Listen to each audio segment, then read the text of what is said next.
अस्सलाम वालेकुम एवरीवन। आज हम स्टडी करेंगे about the infertility and basically about the male infertility. और इसमें क्या इंपॉर्टेंट चीज़ें हैं अकॉर्डिंग टू CPSP फॉर्मेट हम इस टॉपिक को कवर करेंगे ताकि रिटेन भी रहे और प्रीवियस रिकॉल्स भी सॉल्व हो जाएं।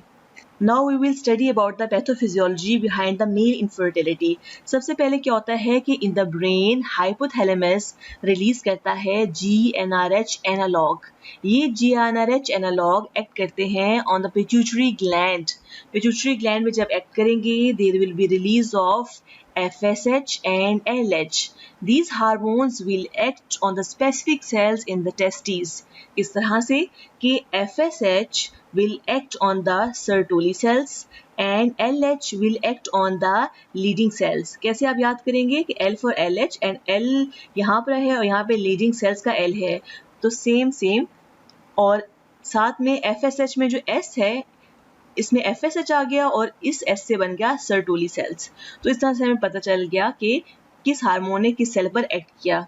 अब FSH जब एक्ट करता है सर्टोली सेल्स पर तो स्पर्मेटोजेनेसिस होगी। एक इम्पॉर्टेंट बात आपने ये याद रखनी है, जब हम सीमेन एनालिसिस रिपोर्ट करवाएंगे और उसमें अगर स्पर्म कंसंट्रेशन नॉर्मल है तो उसकी बात का दो मतलब है, एक तो FSH प्रॉपर बन रहा है, दूसरा जो टेस्टिस हैं वो फंक्शनल हैं, उनमें सर्टोली सेल्स जो हैं वो नॉर्मल काम कर रही हैं। तो ये दोनों स्टेटस हमें पता चल जाएगा। इसी तरह से अगर लीडिंग सेल्स पे LH एक्ट करेगा तो रिलीज होगा टेस्टोस्टेरोन। तो अगर हम टेस्टोस्टेरोन का लेवल मेल में करवाएं और वो नॉर्मल आता है, इसका मतलब है कि LH प्रॉपर रिलीज हो रहा है, ब्रेन प्रॉपर फंक्शनल है। इसका मतलब है कि लीडिंग सेल्स प्रॉपर काम कर रहे हैं, मीन टेस्टिस जो है वो प्रॉपर फंक्शनल है, जिसकी वजह से टेस्टोस्टेरोन जो है नॉर्मल ठीक आया है। तो मेल्स में हम क्या करते हैं, अगर हमें टेस्ट करवाना हो तो हम FSH करवाते हैं और टेस्टोस्टेरोन लेवल करवाते हैं। अगर मेल इनफर्टिलिटी हो या स्पर्म कंसंट्रेशन प्रॉपर नहीं है, एजोस्पर्मिया है, सीवियर ओलिगोस्पर्मिया है, तो हम FSH और टेस्टोस्टेरोन का लेवल करवाएंगे। क्यों? क्योंकि FSH will tell the status about the spermatogenesis and testosterone will tell the status of the leading cells and LH। तो ये कॉन्सेप्ट की बात है, इसमें फिर आपको रट्टा मारने की जरूरत नहीं होगी, खुद ही समझ लग जाएगी। तो क्या हो गया कि अगर FSH सर्टोली सेल्स पर एक्ट कर रहा है तो क्या होगा, स्पर्म्स बनेंगे जो टेस्टिस में पहले कलेक्ट होगा, फिर वास डेफरेंस के थ्रू ये आ जाएगा इन द एजैकुलेटरी डक्ट, यहाँ से आएगा इन द यूरिथ्रा एंड इसके बाद क्या होगा कि there will be the ejaculation. तो इस तरह से ये नॉर्मल पाथवे है दैट कॉज द फर्टिलिटी। लेकिन अगर कोई भी प्रॉब्लम आ जाए, ब्रेन में प्रॉब्लम आ जाएगा तो GnRH कम होगा, तो FSH LH कम होगा, जिसकी वजह से ना टेस्टोस्टेरोन बनेगा और ना ही स्पर्मेटोजेनेसिस होगी। इसी तरह से अगर टेस्टिस का मसला होगा तो FSH और LH जो है वो ज़्यादा रिलीज होगा, वो कोशिश करेगा कि स्पर्म्स ज़्यादा बने, लेकिन क्योंकि फंक्शनल नहीं है टेस्टिस तो टेस्टिस जो है वो टेस्टोस्टेरोन रिलीज नहीं करेंगे। FSH और LH का हमें लेवल ज़्यादा मिलेगा, इसका मतलब है टेस्टिकुलर फेलियर है। इसी तरह से अगर वास डेफरेंस जो है वो एब्सेंट है, अगर ये बायलेटरल एब्सेंट है तो मोस्टली ये सिस्टिक फाइब्रोसिस में एब्सेंट होती है, कॉन्जेनिटली भी एब्सेंट हो सकती है, यूनिलेटरल। तो अगर वास डेफरेंस एब्सेंट है तो तब भी क्या होगा कि आपको सीमेन एनालिसिस में सीवियर ओलिगोस्पर्मिया या एजोस्पर्मिया मिलेगा। तो उसके लिए आपने क्या करना होता है, आप अल्ट्रासाउंड करवाएंगे चेक करने के लिए कि पैथोलॉजी क्या है। इसके अलावा और क्या कॉज हो सकती है कि हो सकता है डायबिटीज़ में जैसे कि एजैकुलेशन का मसला होता है, तो एक कॉज जो है वो हो सकती है। सो हमारे पास 4 केसेस बनते हैं जो हमेशा MCQs में आते हैं। अगर किसी भी सिनेरियो में लिखा हो कि पेशेंट को एजोस्पर्मिया है, मीन सीमेन एनालिसिस में कोई स्पर्म नहीं है, या ये लिखा हो कि स्पर्म्स जो है वो मौजूद तो है लेकिन कम है, यानी सीवियर ओलिगोस्पर्मिया है, 5 मिलियन पर ml से कम स्पर्म्स है और पेशेंट आपके पास आया है, आपने उसकी रिपोर्ट चेक की, तो क्या डायग्नोसिस आप बनाएंगे, क्या वजह है उसकी, डिपेंड करता है बाकी सिनेरियो पे। Mean if a patient comes to you with azoospermia or severe oligospermia, then you have to check the report. अगर MCQ में लिखा हो, हम इस फर्स्ट केस की बात करते हैं कि FSH नॉर्मल हो पेशेंट का, बिकॉज हम मेल में FSH करवाते हैं और साथ में टेस्टोस्टेरोन का लेवल भी नॉर्मल हो, दोनों अगर नॉर्मल है, इसका मतलब क्या हो गया कि ब्रेन में कोई इशू नहीं है, एफएसएच का लेवल नॉर्मल है, एफएसएच का नॉर्मल लेवल है तो सर्टोली सेल्स प्रॉपर फंक्शनिंग है, मींस स्पर्मेटोजेनेसिस हो रही है। इसके अलावा जो है टेस्टोस्टेरोन का लेवल नॉर्मल है, मीन लीडिंग सेल्स काम कर रहे हैं, एलएच का लेवल इसका मतलब है नॉर्मल होगा, तभी ये प्रॉपर फंक्शनिंग कर रहे हैं। तो अगर सर्टोली सेल्स और लीडिंग सेल्स काम कर रहे हैं लेकिन इसके बावजूद सीमेन एनालिसिस में आपको कोई स्पर्म नहीं मिल रहा या सीवियर ओलिगोस्पर्मिया मिल रहा है, इसका मतलब है कोई ऑब्स्ट्रक्टेड कॉज है। अगर यूनिलेटरल वैज डेफरेंस एब्सेंट है तो दूसरी वैज डेफरेंस तो मौजूद है, तो उससे स्पर्म आ जाएगा। या फिर जिस तरह से सिस्टिक फाइब्रोसिस में दोनों ही डक्ट्स नहीं होती या कोई इन्फ्लेमेशन, कोई न्यूरोप्लेजिया की वजह से पार्शियली डक्ट्स क्लोज होती हैं, तो सीवियर ओलिगोस्पर्मिया मिलेगा। दोनों डक्ट्स नहीं है तो एजोस्पर्मिया मिलेगा। तो कॉज क्या होगी? ऑब्स्ट्रक्टेड। आप क्या करवाएंगे? आप अल्ट्रासाउंड करवाएंगे, तो ये भी इंपॉर्टेंट चीज़ है। और फर्स्ट आप अल्ट्रासाउंड करवाएंगे, और अगर वैज डेफरेंस एब्सेंट है तो आप कि ज़हन में क्या आएगा, खासतौर पर बायलेटरल कि ये सिस्टिक फाइब्रोसिस है, तो फिर आप कैरियोटाइपिंग करवाएंगे। लेकिन अगर आपने अल्ट्रासाउंड करवाया, आपको इन्फ्लेमेशन मिल रही है, न्यूप्लेजिया मिल रहा है, फिर तो कैरियोटाइपिंग का फ़ायदा नहीं है। तो इसीलिए आपने क्या ऑप्शन चूज़ करनी है डिपेंडिंग अपॉन द सिनेरियो। आना सिर्फ इसी में से है, लेकिन उस वक्त आपने सोर्स देखना है कि सिनेरियो में क्या पूछा गया है। सो फर्स्ट केस तो हमारा हो गया obstructed. I repeat once again कि किसी भी सिनेरियो में लिखा हो कि मेल इनफर्टिलिटी है, एजोस्पर्मिया मिल रहा है या सीवियर ओलिगोस्पर्मिया मिल रहा है, एफएसएच का लेवल और टेस्टोस्टेरोन का लेवल नॉर्मल है, तो व्हाट इज द कॉज? पहली ऑप्शन आएगी ऑब्स्ट्रक्टेड, तो आप ऑब्स्ट्रक्टेड को टिक लगाएंगे।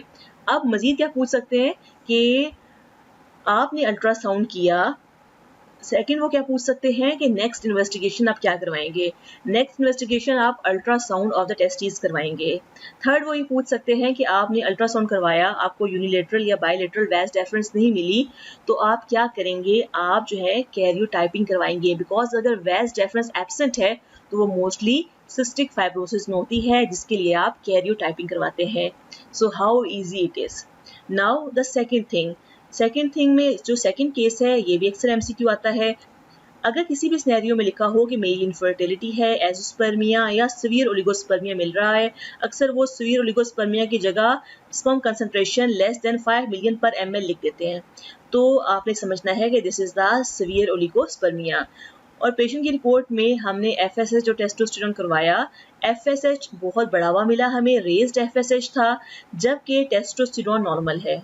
अब देखिए टेस्टोस्टेरोन नॉर्मल है, इसका मतलब है लीडिंग सेल्स प्रॉपर काम कर रहे हैं, एलएच का जो लेवल है वो नॉर्मल है, एलएच का लेवल नॉर्मल है, normally acting on Leydig cells is making testosterone. Testis में लीडिंग सेल्स का प्रॉब्लम नहीं है, लेकिन एफएसएच का ज़्यादा होने का मतलब ये है कि सर्टोली सेल्स प्रॉपर काम नहीं कर रहे। जब सर्टोली सेल्स काम नहीं कर रहे तो स्पर्मेटोजेनेसिस नहीं हो रही, तो इसका मतलब हो गया कि पेशेंट में स्पर्मेटोजेनेसिस फेलियर है। तो ये भी बड़ा उनका इंपॉर्टेंट एमसीक्यू है जो वो पूछते हैं। So how easy it is. अब स्पर्मेटोजेनेसिस फेलियर है, अब इसमें नेक्स्ट बेस्ट टेस्ट क्या होता है कि आपने टेस्टिस की बायोप्सी करनी होती है। हम बायोप्सी क्यों करते हैं? ये चेक करने के लिए कि जो स्पर्मेटोजेनेसिस फेलियर है इसका क्या एक्सटेंड है, 100% स्पर्मेटोजेनेसिस फेलियर है या कुछ। अगर 100% स्पर्मेटोजेनेसिस फेलियर है तो ऐसा पर्सन जो है वो औलाद पैदा नहीं कर सकता, लेकिन अगर कुछ सर्टोली सेल्स अभी फंक्शनल हैं, हो सकता है वो कुछ स्पर्म्स बना रहे हो, तो आप उस बायोप्सी में कुछ स्पर्म्स को जो है वो ले लेंगे और वही स्पर्म्स आप इस्तेमाल कर सकते हैं फॉर द ICSI यानी इंट्रासाइटोप्लाज्मिक इंसेमिनाइजेशन। अक्सर ये भी एमसीक्यू आ जाता है कि एक मेल है, उसमें स्पर्मेटोजेनेसिस फेलियर है, आपने बायोप्सी की और वो ये शो कर रहा है कि there are some sperms present, what is the best mode of management और द ट्रीटमेंट? आप कहेंगे we will go for the ICSI। इसमें आप IVF नहीं करेंगे। ICSI में क्या होता है कि आप एक स्पर्म को उठाते हैं और उसको एग में जो है वो इंसर्ट करते हैं, तो पहले स्पर्म्स कम है तो आप एक ही उठा के जो है वो एग में इंसर्ट करेंगे।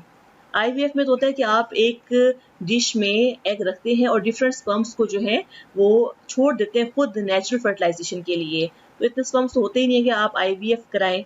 तो इसीलिए इन अ नटशेल दो बातें आपने याद रखनी है। स्पर्मेटोजेनेसिस फेलियर में रेज्ड एफएसएच होगा, नॉर्मल टेस्टोस्टेरोन होगा। दूसरी बात, आपने बायोप्सी करवानी है। तीसरी बात, बायोप्सी आप क्यों करवा रहे हैं? ये चेक कराने के लिए कि स्पर्मेटोजेनेसिस फेलियर का एक्सटेंट क्या है। कुछ स्पर्म्स शायद आपको मिल जाएं, वो अगर मिल जाएं तो आप बेस्ट मैनेजमेंट ऐसे मेल में क्या होगी कि आप वो स्पर्म्स इक्सी के लिए इस्तेमाल करें।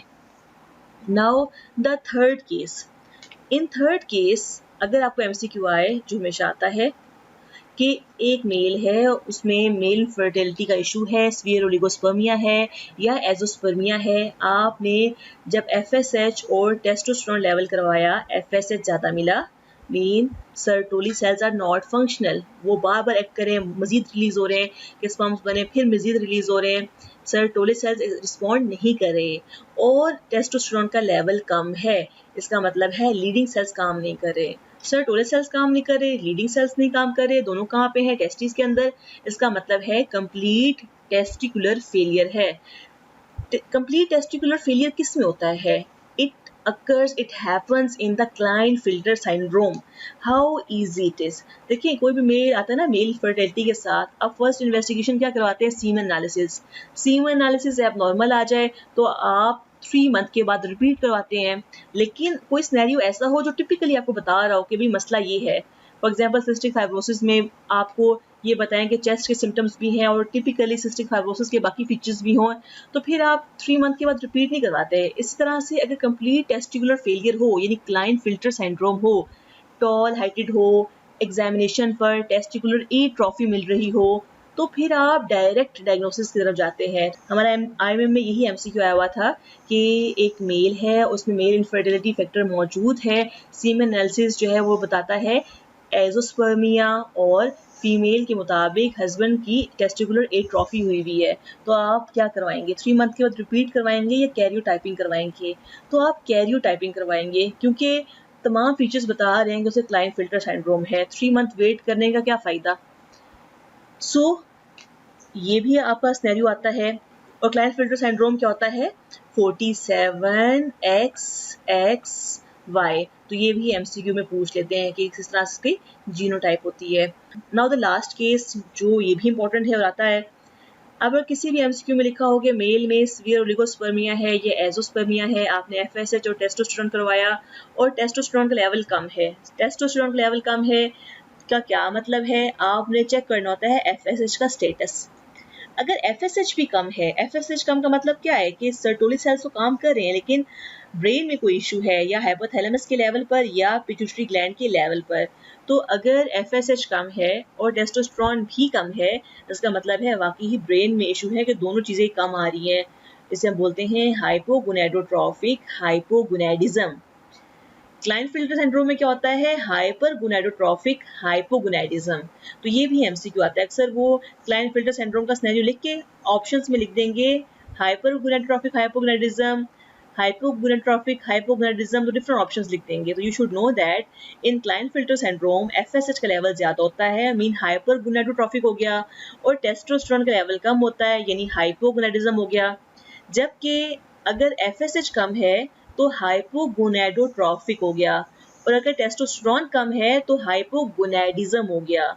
तो ये जो लास्ट केस है ये आपको मिलेगा कैलमैन सिंड्रोम में। इन कैलमैन सिंड्रोम हाइपोथैलेमस के लेवल पर मसला होता है, जिसकी वजह से मेल के अंदर क्या होगा? एजोस्पर्मिया या सीवियर ओलिगोस्पर्मिया होगा। क्यों? क्योंकि जीएनआरएच नहीं बनेगा, एफएसएच-एलएच नहीं बनेगा, तो क्या होगा? टेस्टोस्टेरोन नहीं बनेगा। और क्या टिपिकल फीचर होता है कि पेशेंट को स्मेल का मसला होगा, उसको स्मेल नहीं आ रही होगी, राइट? तो this is the scenario about the Kallmann syndrome. So first is the scenario about the obstruction, second spermatogenesis failure, third Klinefelter, जिसको अक्सर वो क्लाइनफिल्टर की जगह हाइपरगोनेडोट्रॉफिक हाइपोगोनेडिज्म लिख देते हैं, and fourth one is the hypogonadotrophic hypogonadism, जिसको कहते हैं कैलमैन सिंड्रोम भी, जो कि कैलमैन सिंड्रोम में टिपिकली होता है। सो ये 4 एमसीक्यूज हैं जो हर साल आते हैं।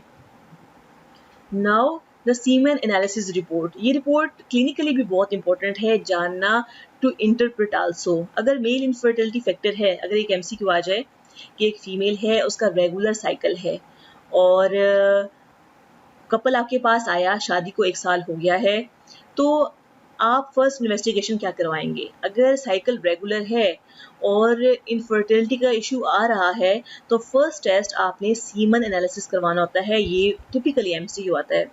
अब सीमन एनालिसिस की रिपोर्ट इंटरप्रेट करना इंपॉर्टेंट है।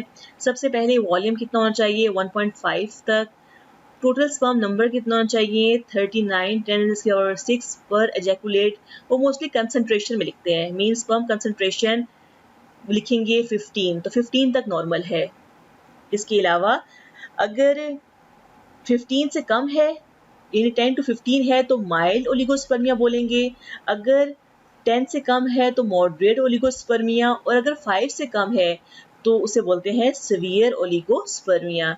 तो आपने स्पर्म कंसंट्रेशन से देखना है कि इट इज माइल्ड, मॉडरेट और सीवियर।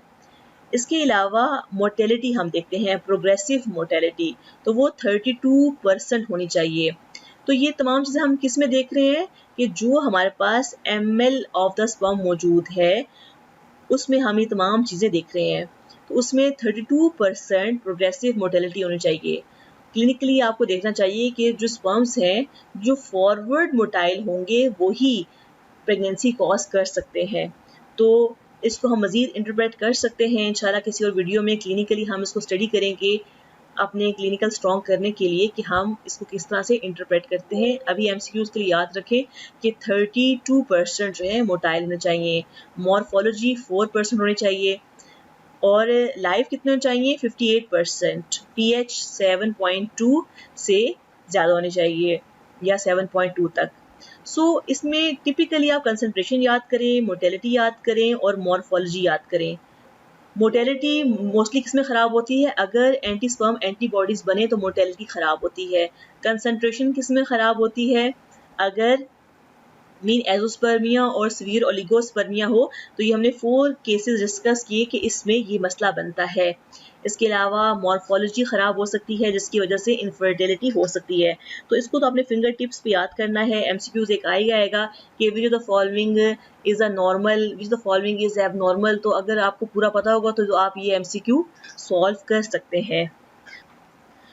इन अ नट शेल, कोई भी कपल आपके पास आया, उसमें फीमेल का साइकिल रेगुलर है, शादी को 1 साल हो गया है, तो आप फर्स्ट टेस्ट क्या करवाएंगे? या शादी को जितना भी अर्सा हो गया और पेशेंट चाहता है कि हम इन्वेस्टिगेशन करवाना चाहते हैं तो फर्स्ट टेस्ट हम सीमन एनालिसिस करवाएंगे।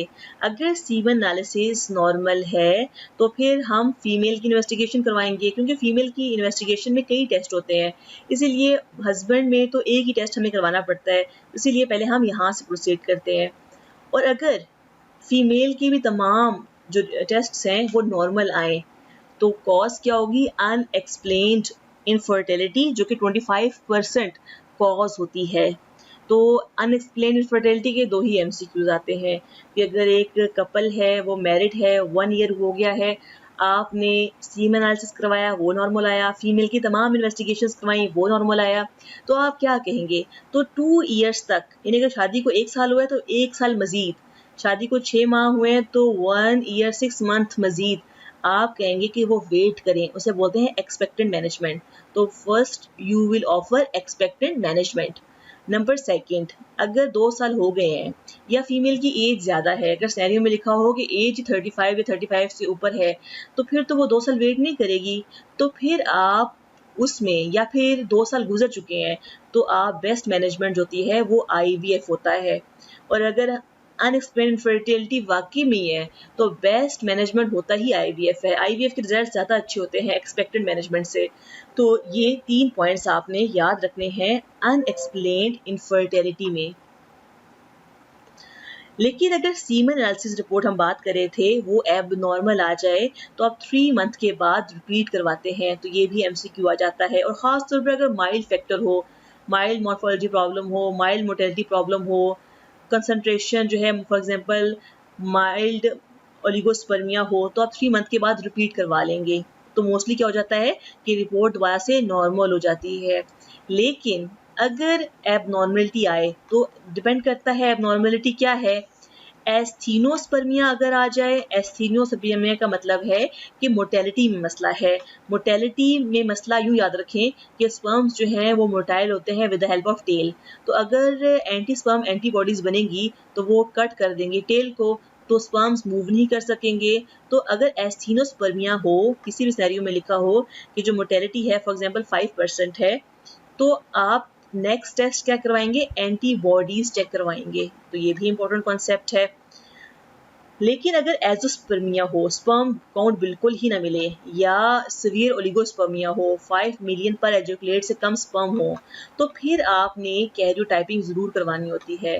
पहली बात, आपने कैरियोटाइपिंग करवा ली, इसके अलावा आप FSH करवाएंगे और टेस्टोस्टेरोन का लेवल चेक करवाएंगे।